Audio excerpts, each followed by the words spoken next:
Shalom Elohim, berikut adalah kesaksian patu saya.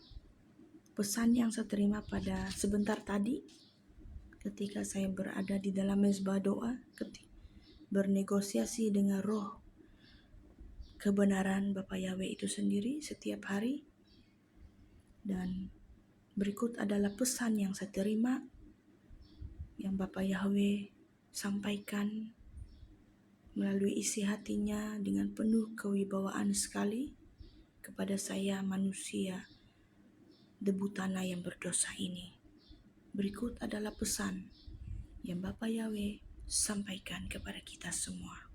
Dia katakan seperti ini, anakku, ketahuilah olehmu bahwa manusia masa kini sudah tidak lagi mencari kebenaran dengan hati nurani yang tulus, suci, dan murni. Manusia masa kini lebih mudah memakai kuasa otak logika melalui kasat mata dan mudah terjebak dengan apa yang dunia telah sesatkan. Mereka lebih mudah percaya dengan apa yang mereka lihat, tetapi hati nurani mereka telah dikunci dan tertutup untuk melihat arti sebuah kebenaran. Manusia modal ini adalah manusia logika. Sekalipun mereka memiliki DNA murni, namun hati nurani mereka diselubungi roh Abaddon dan menabur kesesatan dan roh-roh hujatan. Mengapakah mereka menolak roh ilahiku yang memakai tubuh casing manusia, sedangkan 2000 tahun yang lalu aku perkenankan putra ilahiku, di mana pribadiku sendiri yang adalah Tuhan Allah Elohim Adonai itu sendiri yang tampil sanggup menjadi seorang manusia, menyerahkan nyawa, mati tersiksa, dibunuh di palang salib. Pada waktu itu jelas sekali para ahli kitab, manusia logika yang agamawi menolak pribadi yang kuberi nama Yesus Kristus. Dialah Yeshua HaMasiah. Dialah Isa anak Maryam. Dialah Mesias yang sesungguhnya. Namun hakikatnya sampailah detik hari ini hal yang sama telah terjadi. Menjelang di zaman akhir ini tampillah roh-roh Firaun, roh-roh Herodes, roh Yudas Iskariot, roh Thomas, roh Petrus, dan roh Isabel. Kepada orang-orang yang seperti ini, iman dan roh mereka ditawan penuh oleh roh 666. Kepada mereka tidak akan dan tidak bisa dibukakan segala kebenaran demi kebenaran, karena orang-orang seperti ini telah kehilangan kemuliaanku. Roh kebenaran tidak ada lagi di dalam hati mereka. Sekiranya mereka tetap berkeras hati untuk bertobat dan rendahkan hati mencari hatiku, maka murka dan amarahku tumpah atas mereka.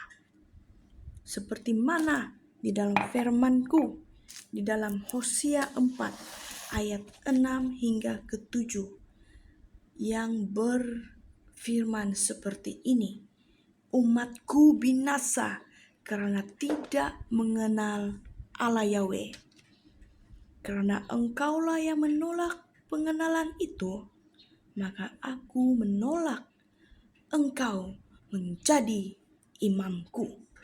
Dan karena engkau melupakan pengajaran Allahmu, maka aku juga akan melupakan anak-anakmu.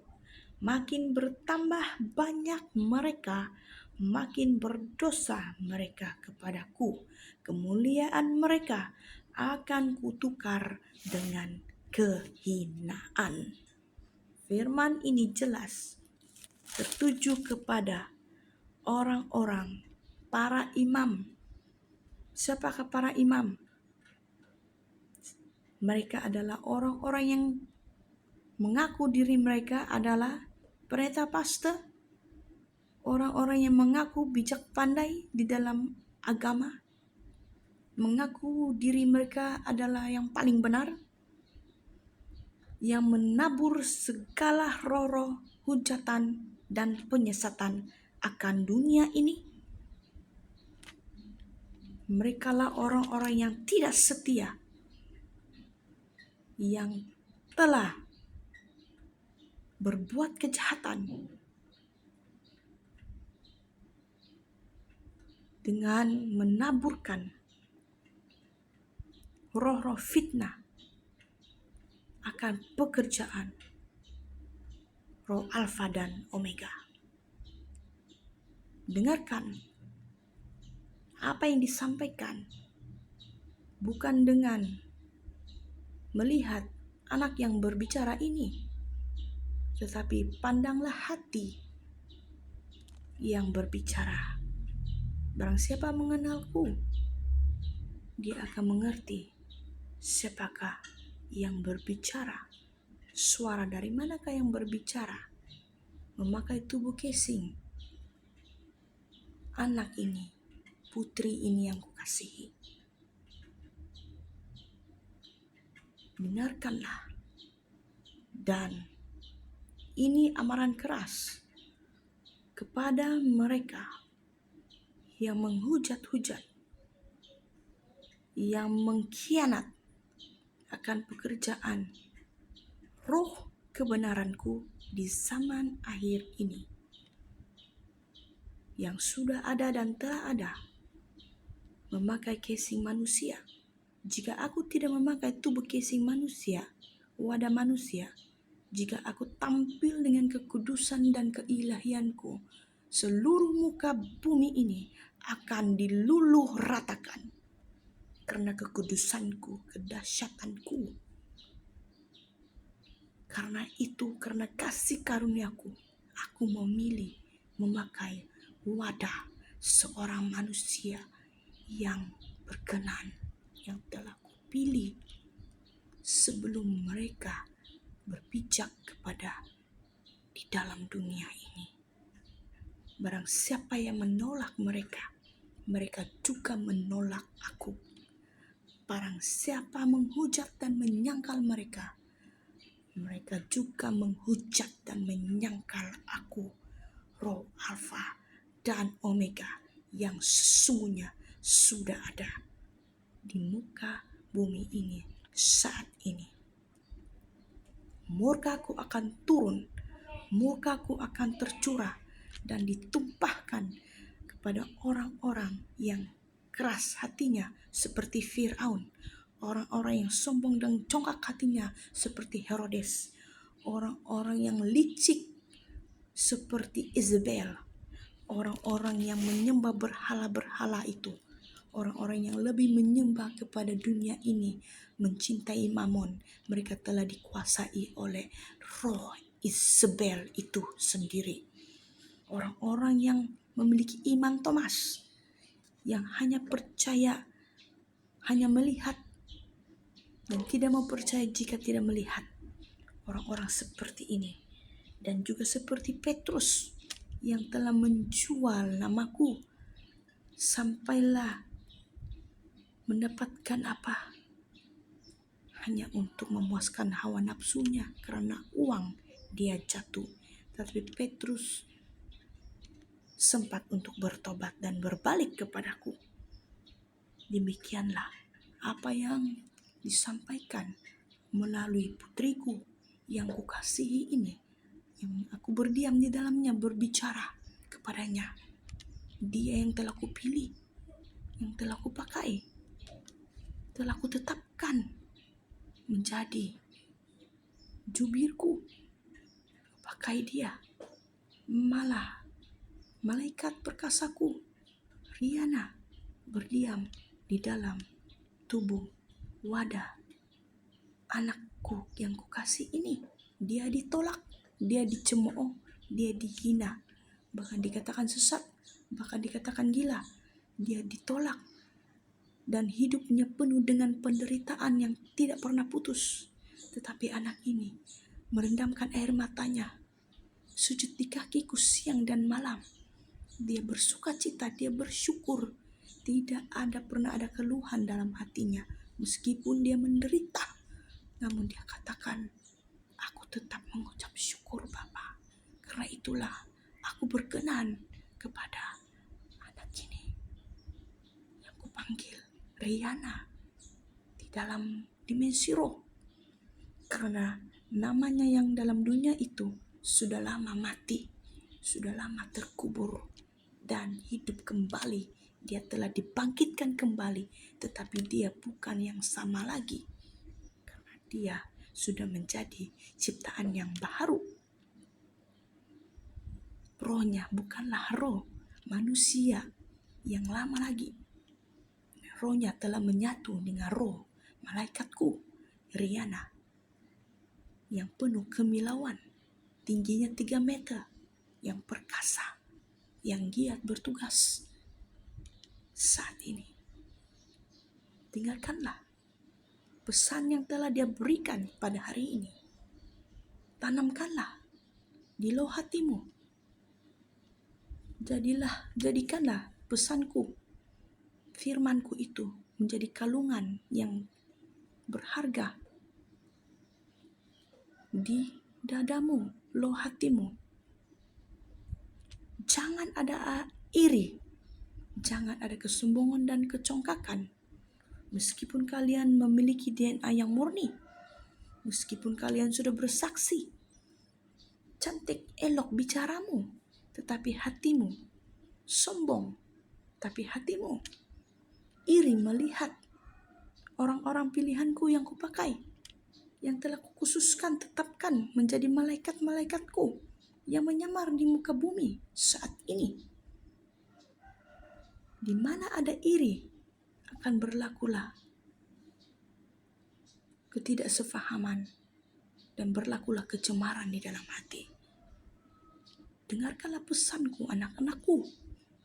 Menjelang detik-detik terakhir ini, ada ramai yang tidak lolos karena keangkuhan, kesombongan, dan iri sesama.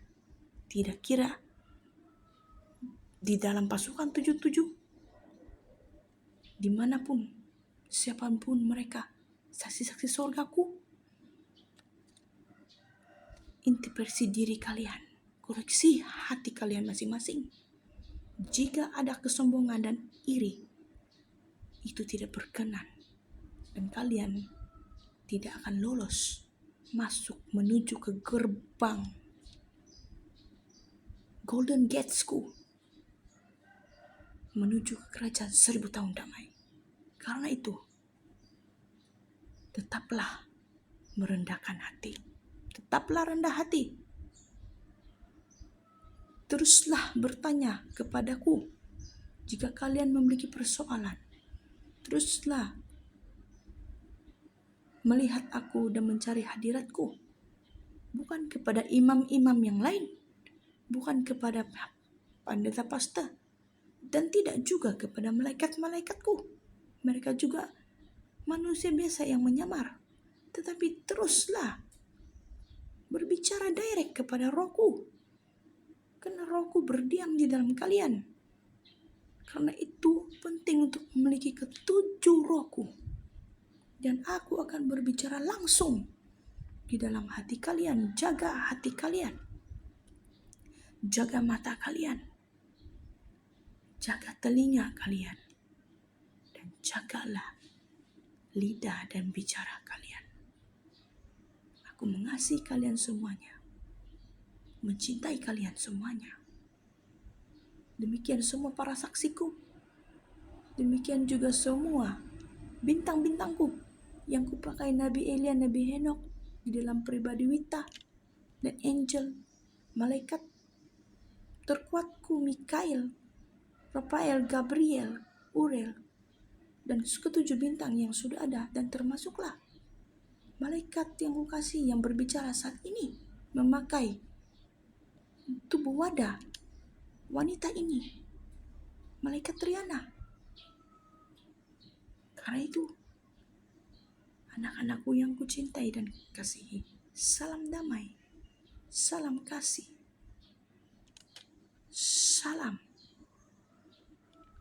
salam sayang buat kalian semuanya. Shalom, shalom, shalom.